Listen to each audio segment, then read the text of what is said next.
दरअसल बात कुछ ऐसी थी, हम गए थे अपने खेत, जो जहाँ हम खड़े हैं यहाँ से लगभग 100-150 मीटर की दूरी पर होगा, खेत अपने गए थे। वहाँ हमने देखा एक पक्षी घायल अवस्था में पड़ा है। पहले देखा पड़ा है, उसके बाद पास उसके गए थे, हमने देखा कि उसका एक पैर टूटा हुआ है। और जब उसके पास गए थे, हमको डर लग रहा था कि हो सकता है काट ले, बहुत बड़ा दिखाई दे रहा था। फिर हम गए पास, देखे हम तो ये सारस है। उसके बाद जब हम देखे उसको तो इतना लाचार था, उसका इतना खून बह चुका था पैर से कि वो काटने की अवस्था में नहीं था। फिर गए, उसको हम पकड़ के अपने घर लेकर आए तो उसका इलाज किए। 1-1.5 महीने लग गया उसका पैर सही करने में। घर में जैसे देसी इलाज होता है, कुछ बांध के, कपड़े सपड़े से बांध के और बांस की फर्ची टाइप की काट के कपड़े से बांध के उसके ऊपर से टेप सेप लगा के वैसे हमने कर लिया उसको। फिर जो है वो धीरे धीरे जब उसका पैर सही हो गया तो हम सोचे कि उड़ के जंगल में चला जाए, क्योंकि जंगली पक्षी है और यहाँ रुकेगा नहीं। जब पहले दिन ही उड़ के गए जो है, तो हम सोचे कि आज चला गया, अब नहीं आएंगे, पर शाम को फिर वापस आ गया। इसी तरह दूसरे दिन ऐसे चलते रहा, धीरे धीरे मेरे साथ रहने लगा।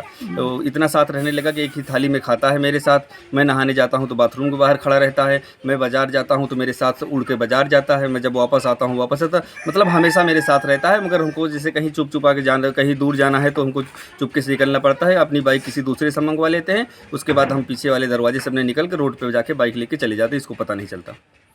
जहाँ भी आप जाते हैं आपके पीछे भागते हाँ, हैं? जहाँ हम जाते हैं, एक दिन हम गौरीगंज चले गए थे, यहाँ से लगभग 14-15 किलोमीटर है।